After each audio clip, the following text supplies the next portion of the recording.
అందరికీ నమస్కారం. Welcome to the TNA phase 2 orientation video. ఈ వీడియోలో మనం టీఎన్ఏ సర్వే యొక్క ముఖ్య ఉద్దేశం మరియు రెండవ దశకి చెందిన ప్రాసెస్ గురించి తెలుసుకోబోతున్నాం. ఈ సర్వే ద్వారా ఉపాధ్యాయులకు తమకి అవసరమయ్యే ట్రైనింగ్స్ను గుర్తించేలా అవకాశాన్ని కల్పించడంతో పాటు గుర్తించిన ట్రైనింగ్ నీడ్స్ ఆధారంగా ట్రైనింగ్స్ను నిర్వహించడం. అయితే ఈ ట్రైనింగ్ నీడ్ అనాలిసిస్ రెండు దశలుగా డిజైన్ చేయబడింది. మొదటి దశలో మనకి కాంప్లెక్స్ హెచ్ఎమ్స్ టీచర్స్తో కలిసి ఎఫ్జిడిస్ నిర్వహించి సర్వేని పూర్తి చేశారు. అందులో దాదాపుగా 2572 కాంప్లెక్సెస్ నుండి రెస్పాన్సెస్ వచ్చాయి. అందుకు కారణమైన మీ అందరికీ ధన్యవాదాలు. అలా మొదటి దశలో నిర్వహించిన ఎఫ్జిడిస్ ఆధారంగా తీసుకొని ఈ రెండవ దశలోని సర్వే ఫామ్ రూపొందించబడింది. అయితే రెండవ దశలో టీచర్స్ ఇండివిజువల్గా సర్వే ఫామ్ని సబ్మిట్ చేయాల్సి ఉంటుంది. ఖచ్చితంగా రాష్ట్ర వ్యాప్తంగా ఉన్న గవర్నమెంట్ టీచర్స్ అందరూ సర్వే ఫామ్ను సబ్మిట్ చేయడం చాలా అవసరం. ఈ ప్రాసెస్లో టీచర్స్కి సపోర్టివ్గా హెచ్ఎమ్స్ కూడా ఉండాలి.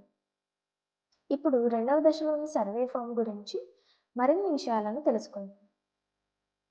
టీచర్స్ ఫిల్ చేసే సర్వే ఫామ్ మనం ఇప్పుడు చూస్తున్నాం.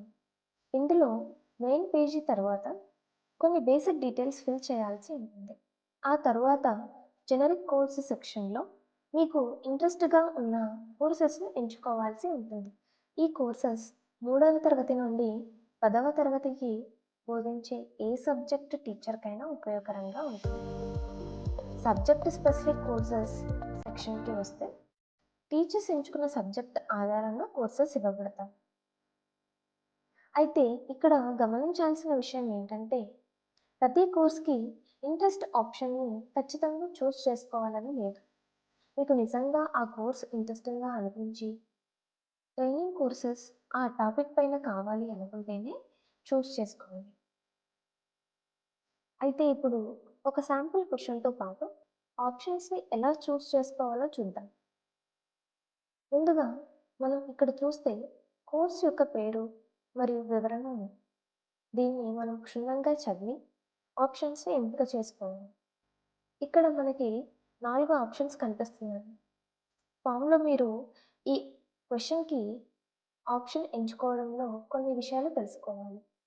అవి ఏంటంటే మొదటిది మీరు బోధిస్తున్న సబ్జెక్ట్ లేదా క్లాస్కి సంబంధం లేనట్లయితే ఆప్షన్ 1ను చూస్ చేసుకోవాలి.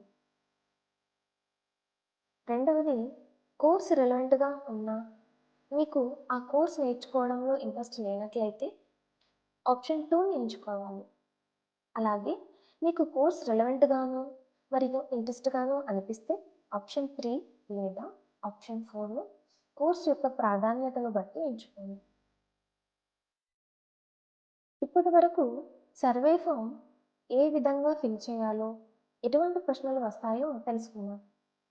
ఇప్పుడు సర్వే ఫామ్ను ఫిల్ చేయాల్సిన డేట్స్ గురించి తెలుసుకుందాం.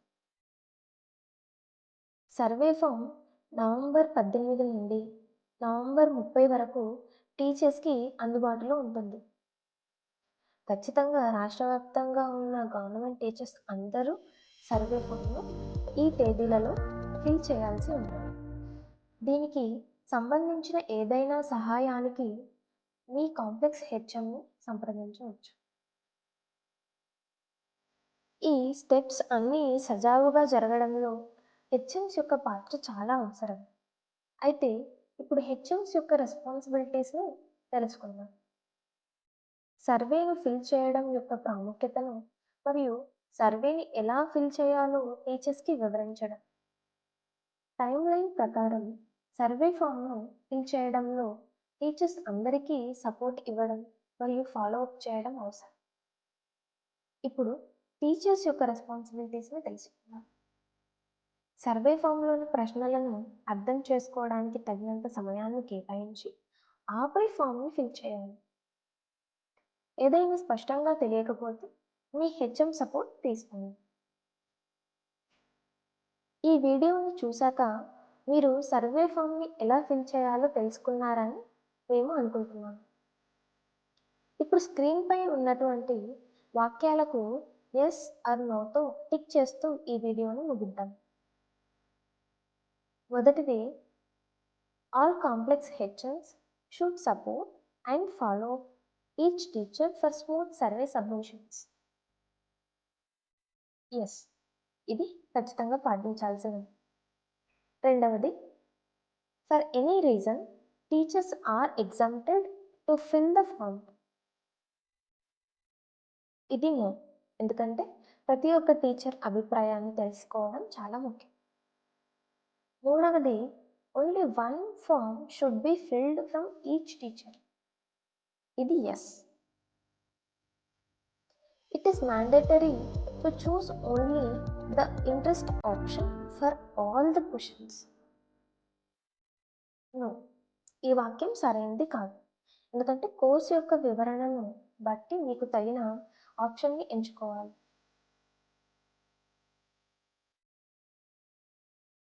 వీడియోని చివరి వరకు చూసినందుకు ధన్యవాదాలు.